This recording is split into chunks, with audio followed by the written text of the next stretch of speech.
Hello, and thank you all for joining me. Sometimes, as a leader and a public official, you make mistakes. Other times, you may neglect to address an item on your ever-growing to-do list. It's part of being human. And as we try to avoid it, it happens to the best of us. I've made it a point to mention when elected officials linked to Portage pass away, to give them and their families some recognition. I did so in March when a member of our Township Trustee Advisory Board, Terry Whitten, passed away. I did the same thing in April when U.S. Senator Richard Lugar passed away. Unfortunately, U.S. Senator Birch Bayh passed away in March, and I did not give him nor his family the recognition they deserve.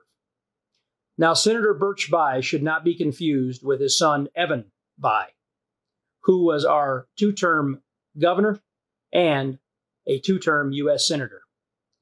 Birch was an accomplished and longtime U.S. Senator who represented the best state in the country, Indiana. He served 3 terms, a total of 18 years. Senator Birch Bayh can be remembered for putting politics aside and putting his country and the state of Indiana first. What I admire most about him, he was part of and authored a multitude of meaningful legislation. Senator Bayh is the only person since our founding fathers to author 2 amendments to the U.S. Constitution. 2. The first one is the 25th Amendment, laying out something very important: presidential succession. The other amendment to the U.S. Constitution that Senator Bayh authored is the 26th Amendment. The 26th Amendment lowered the voting age to 18. Bayh drafted landmark federal legislation known as Title IX. Title IX barred sex discrimination at schools and colleges and greatly expanded sports programs for women. Senator Bayh was quoted saying, "Title IX likely had a more profound impact on more Americans than anything else he was able to do." As impactful as Title IX has been for the United States, I have a fun fact about Title IX. In its full text, it is only 37 words. A mention that Senator Bayh left politics aside and put America and Indiana first. He is quoted as saying that whatever success he may have had in the Senate is because of a strong support among colleagues in both the Democrat and Republican parties. He is also quoted as saying something important. He didn't think both parties working together was that unusual. Senator Bayh served in the U.S. Senate for 3 terms, from 1963 to 1981. My late condolences go out to his family and friends. Now we will focus on activities happening within your city government. This week was Budget Week. In regards to your city's fire department, last week we started collective bargaining negotiations for the folks represented as firefighters and EMTs. Some folks don't realize we have unionized employees. We do, in fact. Our police, fire, streets, sanitation, and park employees are all unionized. Soon, many of our city's clerical workers will be represented and unionized as well. Last week, leaders and elected officials around the Northwest Indiana region met for a roundtable meeting at the Northern Indiana Regional Planning Commission. For short, it is called NIRPC, which is the way many folks pronounce it when it's abbreviated. During the meeting, I represented the city of Portage as your mayor. As explained on the NIRPC website, they are a regional council of local governments serving the citizens of Lake, Porter, and LaPorte counties in Northwest Indiana. It is organized under the provision of the Indiana Code 37-7-7.6. NIRPC provides a forum that enables the citizens of Northwest Indiana to address regional issues relating to transportation, the environment, and community and economic development. During the meeting, we adopted the 2050 Plan for Transportation in Northwest Indiana, The plan sets priorities long-term for road funding, pollution standards, rail traffic, and public transportation.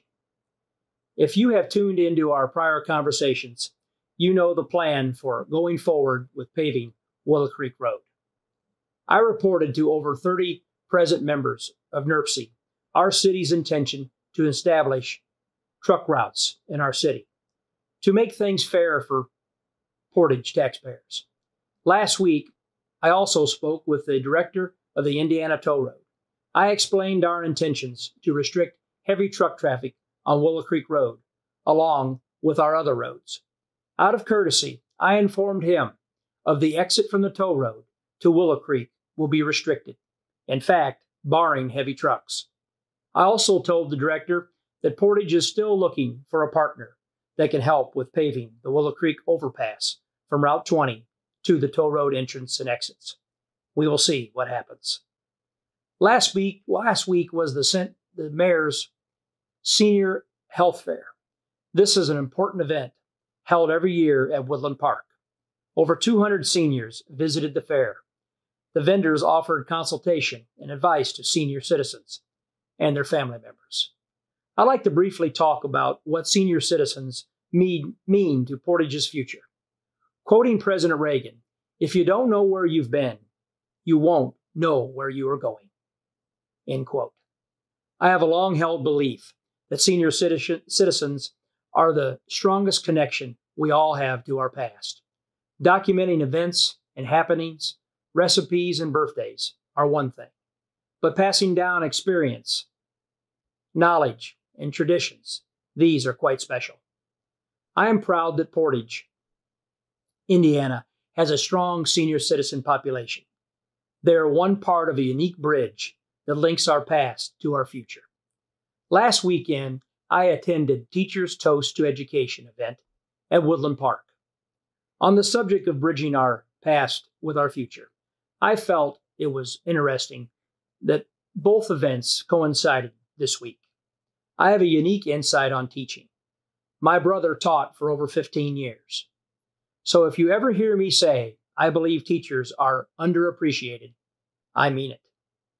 In closing, I want to shine light onto something that I brought to an attention last week at our May City Council meeting, which was streamed live and archived on the city's official YouTube page. It's an appropriate dialogue after discussing the goodwill of Democrat U.S. Senator Birch Bayh. We are currently in an election year for your city's local government. I do not want partisan dialogue, and yes, even bickering, to weaken us during this election year. I would remind folks that City Hall is a place where a diverse group of city workers and elected officials come together to work for you, the taxpayer. City Hall is off limits to partisanship.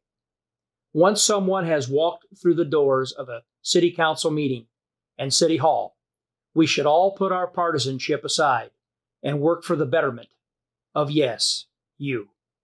Until next time, God bless you and see you soon.